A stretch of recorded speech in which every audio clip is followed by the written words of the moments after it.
नमस्कार। सांकेतिक भाषा के इस विशेष बुलेटिन में आप सभी का स्वागत है। मैं हूं ऋतु वर्मा, मेरे साथ है मेरी सहयोगी अंजलि। खबरों की शुरुआत करें उससे पहले नजर डालेंगे अभी तक की हेडलाइंस पर। ट्रंप की ईरान इजराइल से संघर्ष विराम का पालन करने की अपील। दोनों पक्षों ने एक दूसरे पर लगाया था सीज फायर उल्लंघन का आरोप। आईडीएफ ने उत्तरी इजराइल में किया था हमलों का दावा। ईरान ने दावों का किया खंडन।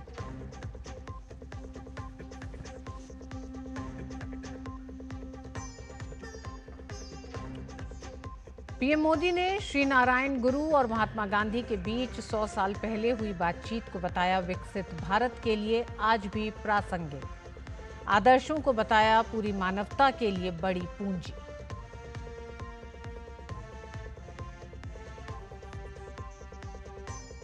ऑपरेशन सिंधु के दूसरा चरण शुरू के जरिए अब इजराइल से भी भारतीयों की वापसी जारी। ईरान से भी भारतीयों की सुरक्षित स्वदेश वापसी जारी। लौटे लोगों ने जताया पीएम मोदी का आभार।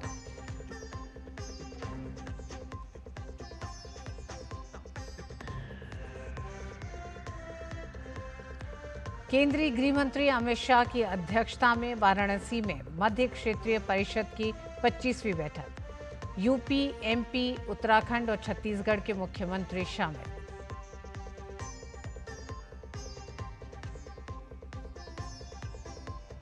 और आतंकवाद रोधी क्षमताओं को बढ़ाने के लिए 2000 करोड़ की रक्षा खरीद को मंजूरी। इमरजेंसी प्रोक्योरमेंट मैकेनिज्म के तहत 13 कॉन्ट्रैक्ट्स खरीदे जाएंगे कई तरह के आधुनिक हथियार।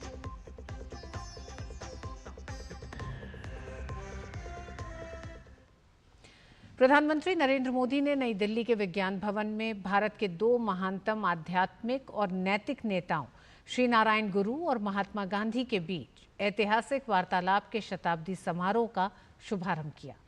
प्रधानमंत्री ने इस अवसर पर उपस्थित जनसमूह को भी संबोधित किया।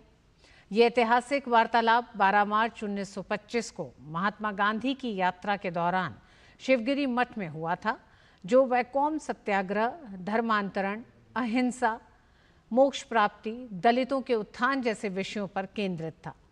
प्रधानमंत्री नरेंद्र मोदी ने कहा कि श्री नारायण गुरु के आदर्श पूरी मानवता के लिए बहुत बड़ी पूंजी हैं। जो लोग देश और समाज की सेवा के संकल्प पर काम करते हैं, श्री नारायण गुरु उनके लिए प्रकाश स्तंभ की तरह हैं। पीएम ने कहा कि आप सभी जानते हैं कि समाज के शोषित, पीड़ित, वंचित वर्ग से उनका क्या नाता है, और इसलिए आज भी जब से समाज के शोषित, पीड़ित, वंचित वर्ग के लिए निर्णय लेते हैं तो गुरुदेव को जरूर याद करते हैं। उन्होंने कहा कि श्री नारायण गुरु एक सशक्त भारत चाहते थे और भारत के सशक्तिकरण के लिए हमें आर्थिक, सामाजिक और सैन्य हर पहलू में आगे चलना होगा। पीएम मोदी ने ऑपरेशन सिंदूर का जिक्र करते हुए कहा कि आतंकियों के लिए कोई भी ठिकाना सुरक्षित नहीं है। श्री नारायण गुरु एक सशक्त भारत चाहते थे। भारत के सशक्तिकरण के लिए हमें आर्थिक, सामाजिक और सैन्य हर पहलू में आगे रहना है। आज देश इसी रास्ते पर चल रहा है।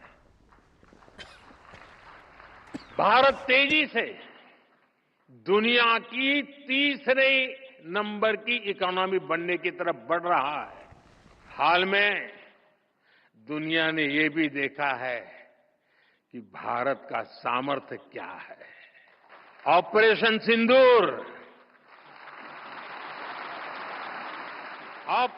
सिंदूर आतंकवाद के खिलाफ भारत की कठोर नीति को दुनिया के सामने एकदम स्पष्ट कर दिया है।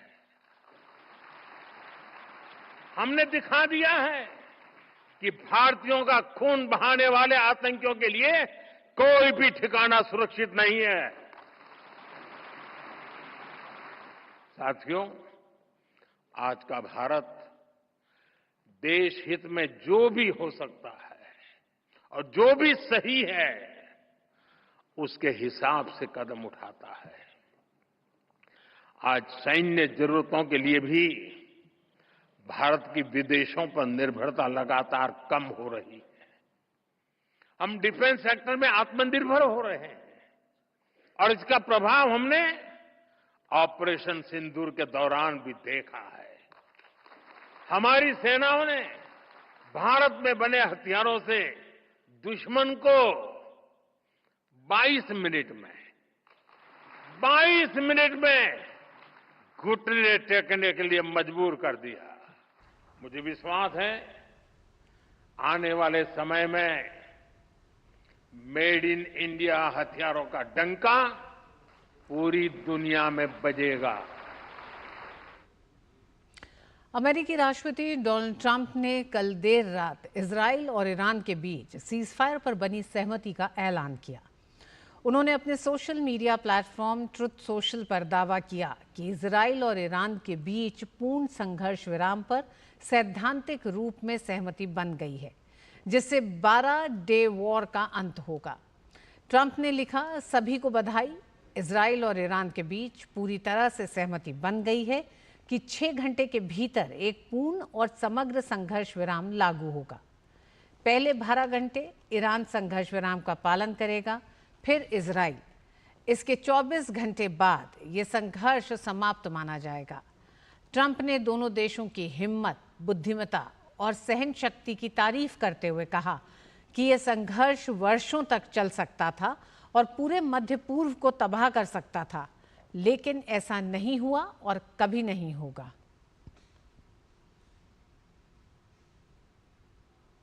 इजराइल के प्रधानमंत्री बेंजामिन नेतन्याहू ने अमेरिका के राष्ट्रपति डोनाल्ड ट्रंप के सीजफायर प्रस्ताव पर सहमति जताई है। हालांकि इजराइल के सीजफायर की घोषणा के बीच आईडीएफ ने ईरान की ओर से हमलों का दावा किया था। हालांकि आईडीएफ के दावों का ईरान ने खंडन किया है। इजराइल के पीएम नेतन्याहू ने ईरान के साथ सीजफायर के लिए सहमति जताते हुए चेतावनी दी कि अगर ईरान की ओर से सीजफायर का उल्लंघन किया जाता है तो उसे इजराइल की तरफ से करारा जवाब मिलेगा। अमेरिका के राष्ट्रपति ट्रंप ने दोनों देशों से सीजफायर को मानने का आह्वान किया है।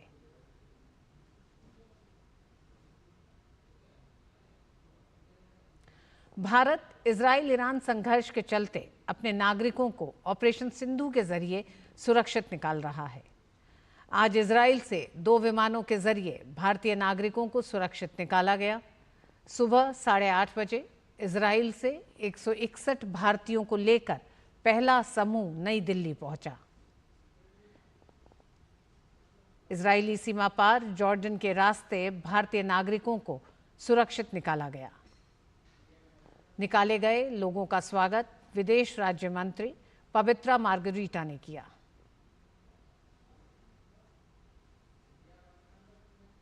इसके बाद सुबह 8:45 पर भारतीय वायुसेना के C-17 विमान ने 165 भारतीय नागरिकों को इजराइल से सुरक्षित निकालकर भारत पहुंचाया। दिल्ली पहुंचने पर केंद्रीय मंत्री डॉक्टर एल मुरुगन ने इजराइल से सुरक्षित निकाले गए भारतीय नागरिकों का स्वागत किया। इस तरह अब तक कुल 326 भारतीय नागरिकों को इजराइल से सुरक्षित वापस अपने देश पहुंचाया गया है। Operation Sindhu, our Indian citizens, almost 165 citizens from Israel, they came here in our Palam airport. They came in a special aircraft, our Air Force aircraft C-17. They came here. Almost 22 states peoples are here. They are all safe. Our government's priority, our Prime Minister Shri Narendra Modi ji's priority, wherever the crisis situation is there or war situation is there, the evacuate from our citizen to safely to our country. Iran Israel संघर्ष के चलते भारतीयों को सुरक्षित निकालने के लिए भारत सरकार द्वारा ऑपरेशन सिंधु तेजी से जारी है। इस क्रम में आज सुबह करीब 3:30 बजे मशहद से एक फ्लाइट नई दिल्ली पहुंची। ऑपरेशन सिंधु के तहत ईरान से निकाले गए भारतीय नागरिकों ने भारत पहुंचने पर प्रधानमंत्री मोदी का आभार जताया। बड़े उससे कायदे से लोग लेके यहाँ तक आए और हम लोग यहाँ तक आ गए हैं हम प्रधानमंत्री का शुक्रगुजार हैं, उनका शुक्रिया अदा करते हैं। सर्विस दोनों तरफ से हुई अच्छी, उनकी प्लेन से हुई, इधर सरकार ने बुलाया, बहुत अच्छी खिदमत हुई दोनों तरफ से। अपना इंडिया जिंदाबाद रहना, इसके ही लिए इधर से बहुत मदद मिल गया, उधर से भी मिल गया, हम लोग को कोई तकलीफ नहीं। बहुत गर्व की बात है कि कभी भी जब कोई देश पर या कहीं भी हमारे नागरिकों पर कोई ऐसी कोई मुश्किल आती है तो हमारी सरकार खड़ी रहती है, तो उसके लिए बहुत बहुत धन्यवाद। और हमारे राजदूत साहब का, स्टाफ का, पूरे का, उनका बहुत बहुत धन्यवाद, जिन्होंने हमें मतलब पूरी हिफाजत के साथ यहाँ तक पहुँचाया। बहुत बहुत धन्यवाद है कि हम लोग वहाँ से यहाँ अपना इंडिया गवर्नमेंट हम लोग को यहाँ पे लेके आई। बहुत अच्छे से हम लोग आए, हम लोग कोई दिक्कत नहीं आने में नहीं हुई हम लोग को। अभी हालात तो वहाँ पे अच्छा नहीं है, पर हम लोग जहाँ भी थे हम लोग वहाँ पे सेफ थे। बहुत बहुत मेहरबानी, बहुत खुशहाली हुआ, बहुत अच्छा भी लगा। यहाँ आने के लिए बहुत बेचैनी हो रहा था, यहाँ पहुँच कर बहुत खुशहाली हुआ। और बुलेटिन में वक्त एक छोटे से ब्रेक का।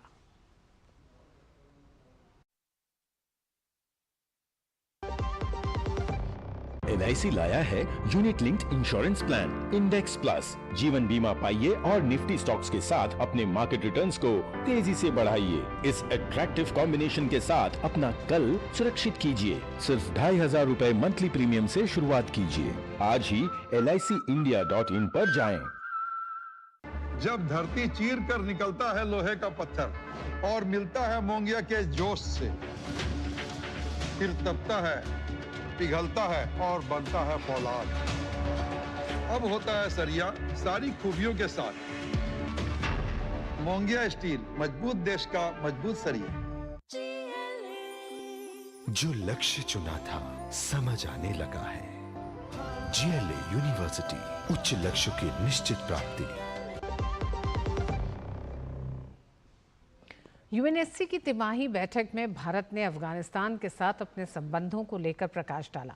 इस संबंध में भारत के स्थायी प्रतिनिधि राजदूत P. हरीश ने कहा कि भारत अफगानिस्तान में शांति, स्थिरता और विकास को बढ़ावा देने के लिए क्षेत्रीय और अंतर्राष्ट्रीय स्तर पर सक्रिय रूप से जुड़ रहा है।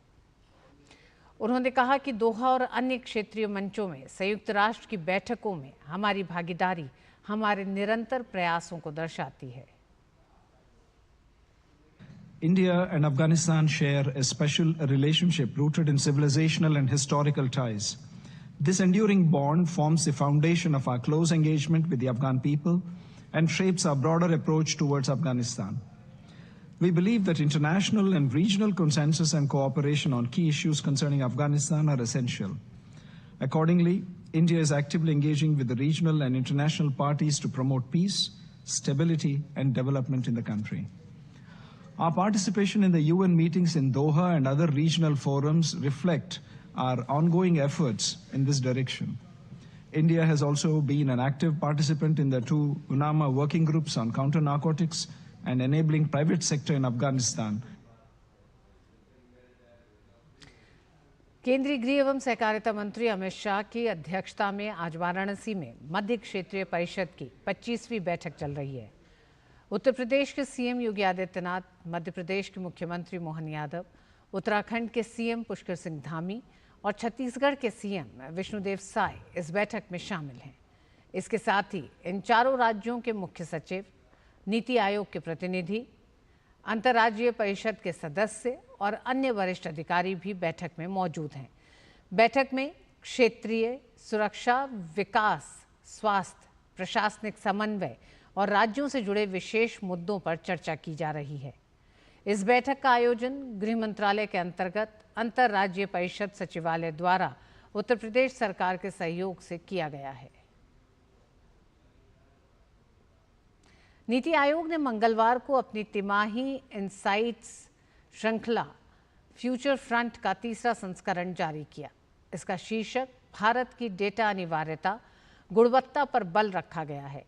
विमोचन कार्यक्रम में नीति आयोग के CEO BVR सुब्रमण्यम, सांख्यिकी एवं कार्यक्रम कार्यान्वयन मंत्रालय के सचिव डॉक्टर सौरभ गर्ग, नीति आयोग की प्रतिष्ठित फेलो देवजानी घोष और केंद्रीय मंत्रालयों, विभागों के वरिष्ठ सरकारी अधिकारी मौजूद रहे। इस मौके पर नीति आयोग के CEO BVR सुब्रमण्यम ने कहा कि नीति frontier tech hub NITI Aayog द्वारा फ्रंटियर टेक एक्शन टैंक के रूप में स्थापित एक महत्वपूर्ण पहल है, जिसका उद्देश्य भारत को फ्रंटियर टेक नेशन में बदलने की दिशा में तेजी लाना है। The good thing is India is heavy as far as digitalization is concerned. I mean, we have got this JAM Trinity, we have UPI, we have got the account aggregator framework, we have ONDC. I mean, India is one of the leaders in the world in applying digital technologies in day-to-day life. I'll put it that way. A human-centric AI was preceded by human-centric, digital technologies. I guess that is very, very clear. And people are actually stunned by the simplicity of all this, but they came in an era when all this was not there. So India has a fantastic foundation to take a futuristic leap. I think that's very, very important. भारतीय अर्थव्यवस्था तेज रफ्तार के साथ आगे बढ़ रही है। मोदी सरकार 3.0 में इसके और भी तेजी से आगे बढ़ने की उम्मीद है। Credit rating agency S&P global ratings ने सामान्य मॉनसून, कच्चे तेल की कम कीमतों को देखते हुए चालू वित्त वर्ष 2025-26 में भारत के GDP अनुमान को बढ़ाकर 6.5% कर दिया। हालांकि S&P ने पश्चिम एशिया में जारी तनाव के चलते वैश्विक अर्थव्यवस्था के लिए खतरे की भी आशंका जताई है। रेटिंग एजेंसी का कहना है कि अगर पश्चिम एशिया में संघर्ष लंबा खिंचा तो इससे तेल की कीमतें बढ़ सकती हैं, जिसका एशिया प्रशांत महासागर क्षेत्र के आर्थिक विकास पर असर पड़ सकता है। S&P के मुताबिक मौजूदा समय में वैश्विक ऊर्जा बाजार पर लंबे वक्त तक असर पड़ने की आशंका कम है। भारत अपनी ज़रूरत का 85% से 90% तेल आयात करता है। आधा नेचुरल गैस भारत विदेशों से मंगवाता है। S&P ने पिछले महीने वैश्विक अनिश्चितताओं और अमेरिका द्वारा लगाए गए टैरिफ का हवाला देते हुए वित्त वर्ष 2025-26 के लिए भारत की विकास दर के अनुमान को घटाकर 6.3% कर दिया था। रक्षा मंत्री राजनाथ सिंह 25 से 26 जून तक चीन के किंगदाओ में आयोजित होने वाले शंघाई सहयोग संगठन रक्षा मंत्रियों की बैठक में हिस्सा लेंगे। बैठक के दौरान रक्षा मंत्रियों द्वारा क्षेत्रीय और अंतर्राष्ट्रीय शांति एवं सुरक्षा, आतंकवाद विरोधी प्रयासों और SCO सदस्य देशों के रक्षा मंत्रालयों के बीच सहयोग सहित कई मुद्दों पर चर्चा किए जाने की उम्मीद है। इसके अलावा राजनाथ सिंह वैश्विक शांति और सुरक्षा के बारे में भारत का दृष्टिकोण प्रस्तुत कर सकते हैं। वहीं आतंकवाद को खत्म करने के लिए संयुक्त प्रयासों के आह्वान करेंगे और SCO के भीतर अधिक व्यापार, आर्थिक सहयोग और कनेक्टिविटी के लिए तनाव को दूर करने को लेकर चर्चा होने की उम्मीद है।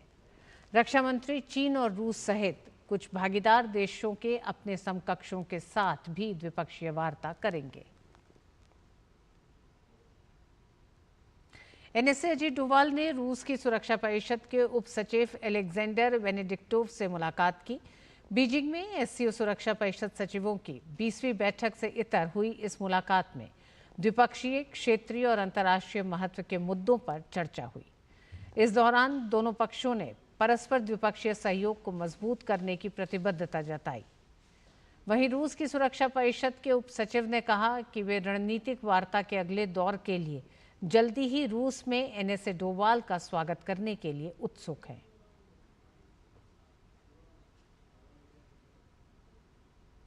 रक्षा मंत्रालय ने देश की आतंकवाद निरोधी क्षमता बढ़ाने के लिए लगभग 2000 करोड़ रुपए के आपातकालीन खरीद अनुबंधों पर हस्ताक्षर किए हैं। इमरजेंसी प्रोक्योरमेंट मैकेनिज्म के तहत 13 कॉन्ट्रैक्ट साइन किए गए हैं। आतंकवाद से लड़ने के लिए सिचुएशनल अवेयरनेस, सेना की मारक क्षमता, मोबिलिटी बढ़ाने के लिए फास्ट ट्रैक माध्यम से इमरजेंसी प्रोक्योरमेंट किया गया है। इन कॉन्ट्रैक्ट्स के तहत इंटीग्रेटेड ड्रोन डिटेक्शन और interdiction system, low level light weight radar, बहुत कम दूरी के एयर डिफेंस सिस्टम लॉन्चर और मिसाइल, कई तरह के ड्रोन, बुलेट प्रूफ जैकेट्स और बैलिस्टिक हेलमेट्स को खरीदा जाएगा।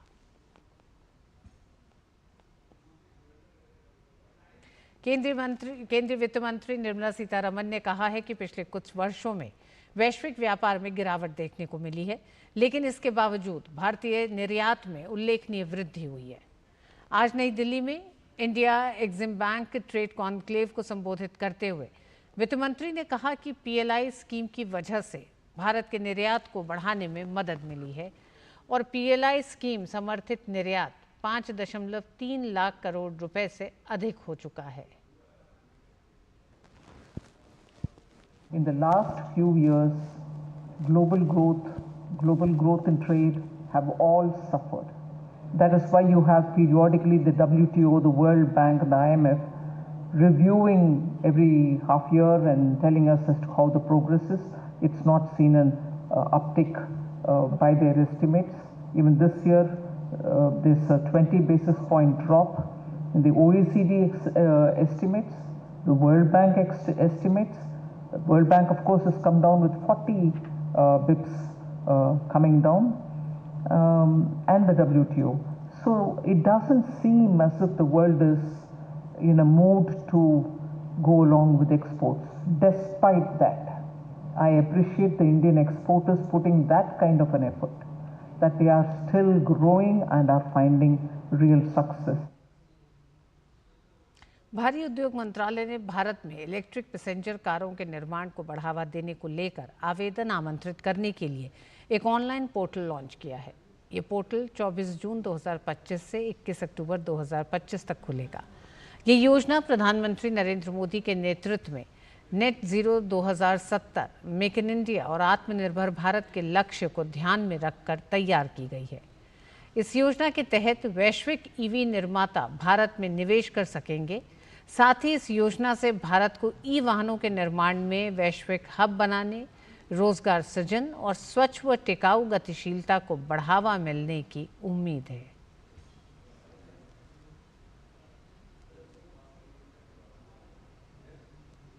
गोवा के सियोलिम में साओ जोआओ उत्सव बड़े ही धूमधाम से मनाया गया। लोगों ने खूबसूरत कोंकणी गीतों पर नृत्य किया, रंग बिरंगे कपड़े और फूलों के मुकुट पहने, साथ ही कुओं, नदियों और तालाबों में कूदने की प्रथा भी निभाई। सजी हुई नाव प्रतियोगिताओं ने भी इस साल त्योहार को और खास बना दिया। इस साल ये उत्सव पारंपरिक संगीत, बैंड और डीजे के साथ और भी रोमांचक हो गया। राज्य भर में ईसाई लोगों ने साओ जोआओ को पुराने और आधुनिक दोनों तरीकों से मनाया। दरअसल बारिश का मौसम शुरू होते ही गोवा में ईसाई लोग साओ जोआओ उत्सव की तैयारी शुरू कर देते हैं। ये साओ जोआओ की मुख्य परंपरा है। युवा पीढ़ी भी बहुत ऊर्जा और उत्साह के साथ उत्सव में शामिल होती है।